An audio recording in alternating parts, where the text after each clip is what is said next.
네, 8.14절을 보도록 하겠습니다. 8.14절은 지금까지 봤던 앰프에 대해서 앰프가 앰프 혼자만 동작하는 것은 아닐 테니까요. 앰프가 있으면 앰프의 목적은 말 그대로 앰프니까 신호를 앰플리파이 하는 게 목적이겠죠. 그러니까 입력으로 들어오는 시그널을 앰플리파이 해서 아웃풋에 전달해 주는 게 목적이니까 입력 쪽에다가 뭔가가 연결될 거고 그 다음에 아웃풋 쪽에다가도 뭔가가 연결이 되겠죠. 이렇게 소스 쪽에 그리고 로드 쪽에 뭔가가 결국에는 연결이 될 겁니다. 그래서 이런 게 붙었을 때의 영향이 어떻게 되는지를 알고 싶은 거죠. 사실 그 영향을 잘 알기 쉽게 하기 위해서 우리가 각각의 앰프를 이렇게 인풋 임피던스와 아웃풋 임피던스 볼티지 겐의 형태로 구분해서 구분해서가 아니죠. 그런 것들을 해석을 했었습니다. 네, 그래서 이 앰프를 우리가 해석을 했었는데 우리 BJT에서 5장에서 했던 것과 마찬가지로 여기에 좀 더 크게 그릴까요? 너무 작은 그려진 그림을 그대로 활용하도록 하겠습니다. 네, 여기에 다음 단이 연결되는데 다음 단이 무엇인지 모르겠지만 어쨌든 이쪽에서 이렇게 바라보게 되면 태분한으로 바꾸면 이렇게 되겠죠. 네, 그 값을 이제 우리가 로드 저항이라 라고 일반화를 시킬 수가 있을 겁니다. 무엇이 연결되든지 간에 그렇게 되는 거죠. 뭐 이렇게 여기 있는 것처럼 앰프가 똑같이 연결된다 할지라도 이와 같은 형식으로 우리가 볼 수 있겠죠. 다음 단 앰프의 인풋 임피던스가 여기 로드 저항이 되는 거니까요. 유사하게 인풋 쪽에도 이렇게 보게 되면 결국 이런 형태가 나타나게 되는 거죠. 그래서 이것을 이렇게 하면 vs 우리 책에서는 r 시그널의 형태로 결국 일반화를 시켜서 모델링 할 수가 있을 겁니다. 뭐 어떤 장비의 인터널 레지스턴스도 일 수도 있는 거고요. 앞단에 이런 앰프가 똑같이 있어서 앞단의 앰프의 이 출력 쪽에 해당되는 것일 수도 있는 거고요. 뭐 어떻게 될지 모르겠지만 여튼지 간에 일반화를 시키면 이렇게 구성할 수가 있을 겁니다. 자, 그럼 이렇게 되면 이렇게 됐을 때 만약에 우리가 AV라고 하는 것을 VI에서 VO까지 VI는 여기죠. 여기 VI 여기가 VI죠. 에서 여기 VO까지 의 개인이라고 한다면 그러면 VI가 여기 있으니까 이 전압이 두 저항의 볼티지 디비전 돼서 나타나게 될 겁니다. 네, 이거 쉽게 알 수가 있겠죠. 네, 그 다음에 만약에 우리가 관심 갖고 있는 게 VS부터 VO까지라고 한다면 그렇다고 한다면 일단 이것은 여기 있는 것처럼 여기가 VS가 되겠죠. V에서 VI까지의 개인을 구하고 그리고 와서 VI에서 VO까지의 개인을 구해서 두 개를 곱하면 되겠죠.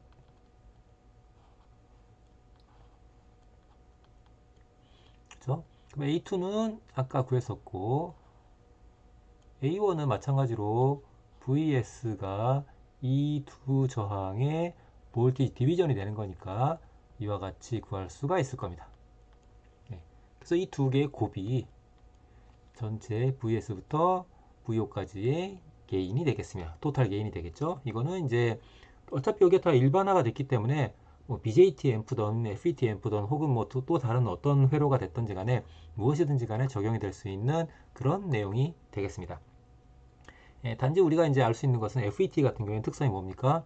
이게 일반적으로 굉장히 크죠. 이게 뭐 예를 들어 커먼 소스라든지 커먼 드레인 같은 경우에는 굉장히 크겠죠. 네, 커먼 게이트가 아닌 이상 굉장히 클 겁니다. 그래서 게이트 쪽이 이게 게이트죠.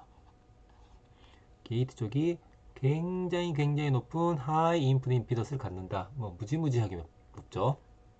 몇백 메가옴 이상이 되는 그런 정도의 굉장히 큰 임피던스를 갖는다. 그렇기 때문에 게이트는 끊어진 것처럼 해석할 수 있다라는 거죠. 그렇게 되면 어떻게 됩니까? 이게 굉장히 크니까 무한대니까 결국 이 값이 1이 되는 거죠. 네. 그렇죠? 그렇기 때문에 이게 영향을 주지 않는다라는 것을 알 수가 있습니다. 네, 그럼 방금 전에 봤던 것을 내부를 등가 회로로 바꾸지 않은 형태에 대해서 한번 보도록 하겠습니다. 네. 자, 이 경우에 우리가 알고 있기로 해석을 하게 되면 여기에 이런 저항이 있다는 걸 알고 있죠. 그죠? 네. 자, 이 경우에 해석을 하게 되면 AC 해석을 할 때 커패시터는 다 쇼트니까 쇼트 시키고 이게 쇼트가 되면 이것도 병렬이니까 같이 쇼트가 되겠죠. VDD는 그라운드 사이에 있는 전압이니까 쇼트 시키면 그라운드가 되겠죠. 자, 이 경우에 한번 볼까요? 회로도를 보고 자, VS 여기가 VS고 여기가 게이트니까 VG라고 하고 여기는 드레인이니까 여기를 VD라고 할까요? VD라고 합시다. 자, 그러면 토탈 게인은 VS에서 VO까지 여기가 VO죠. VO까지 게인이 될 겁니다. 근데 VD랑 VO랑 지금 이렇게 붙어 있으니까 이 두 개는 같겠죠. 네, 그런 것을 알 수 있습니다. 따라서 AV는 그냥 이거 AV구나. 네, 일단 여기서부터 여기까지를 볼까요? 네, VI부터 봅시다. 먼저 여기다가 잠깐 쓰겠습니다. 뒤에 또 있나요? 아니죠? 네. 자, AV가 VI분의 VO로 되어 있기 때문에 VI는 지금 VG고 이건 소문자로 쓰는 게 더 좋습니다. 이렇게 대문자보다. 그 다음에 VO는 지금 VD랑 같죠. 그죠? VI가 여기가 VI죠. VI는 VG랑 같고 VD는 VO랑 같죠.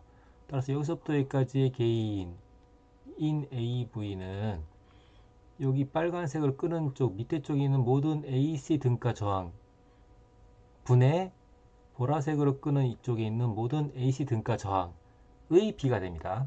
따라서 분모에 들어가는 거는 이 GM분의 1이 될 거고요.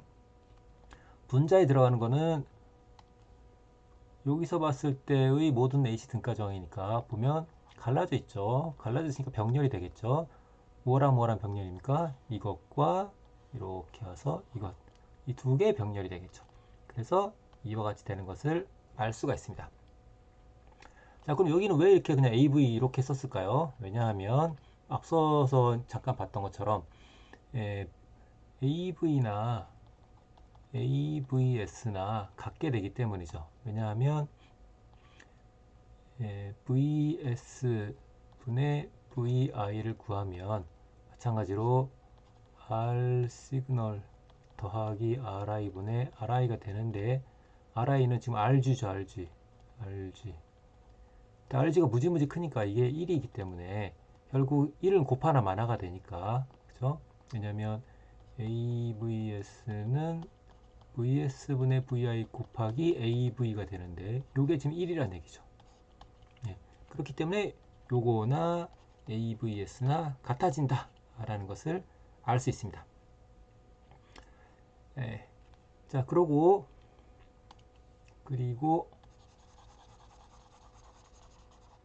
이 회로에 대해서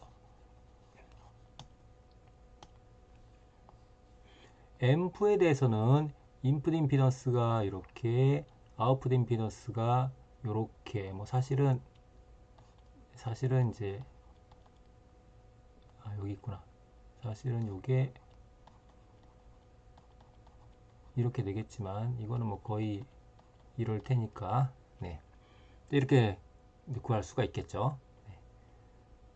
그런데 만약에 우리가 이 관찰하고자 하는 곳이 여기서 이렇게라든지 혹은 이렇게라든지 하게 되면 아웃풋 임피던스 새로운 아웃풋 임피던스나 GO'이라고 할까요? 또 새로운 인풋 임피던스는 요거랑 또 달라지게 되겠죠. 그죠? 네, 그런 것을 알면 되겠습니다. 자, 그리고 요 인풋 임피던스 여기를 지금 구했는데 이 인풋 임피던스가 여기가 끊어져 있기 때문에 결국 RL이나 RD랑은 아무 상관이 없었어요. RL이랑 아무 상관이 없었습니다. RL이 변해도 변하지 않는다 라는 거죠. 예. 그런 것을 알 수 있어요. 이거는 이제 여러분들이 BJT에서로 마찬가지였었어요.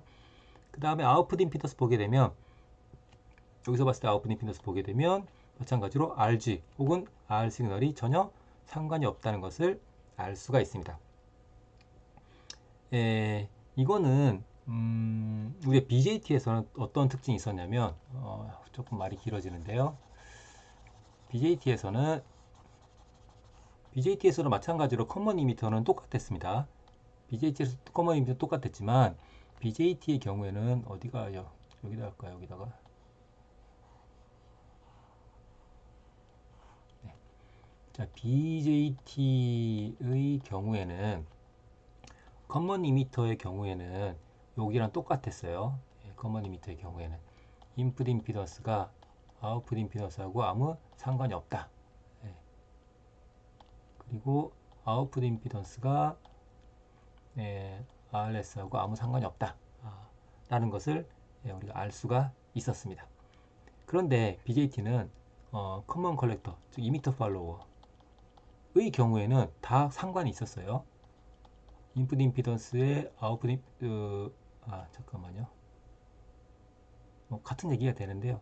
이건 좀 더 의미를 살리려면 여기 로드라고 하는 게 더 낫겠습니다. RC도 그렇고 RL도 마찬가지입니다. 네. 이게 영향을 줬어요. 영향을. 네. 왜냐하면 이때는 RL이 RC에 연결되는 게 아니고 RE에 연결됐었죠. 그죠? 요거에 연결됐었죠. 이거랑 영향이 있습니다.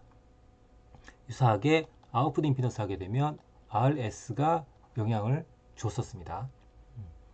자, 반면에 이 FET를 활용한 회로 같은 경우에는 FET의 경우에는 이 커먼 이미터에 상응하는 게 커먼 소스가 되겠죠.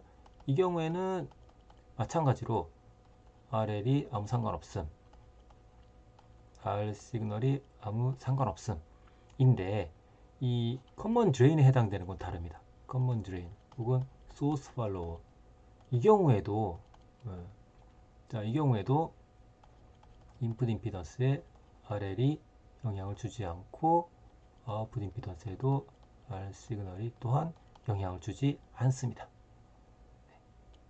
네, 이렇게 됩니다. 왜냐하면 여기가 끊어져 있기 때문이죠. 끊어져 있기 때문에. 네, 끊어져 있는 것과 같기 때문에 그렇게 됩니다. 네, 그게 좀 차이점이 되겠죠.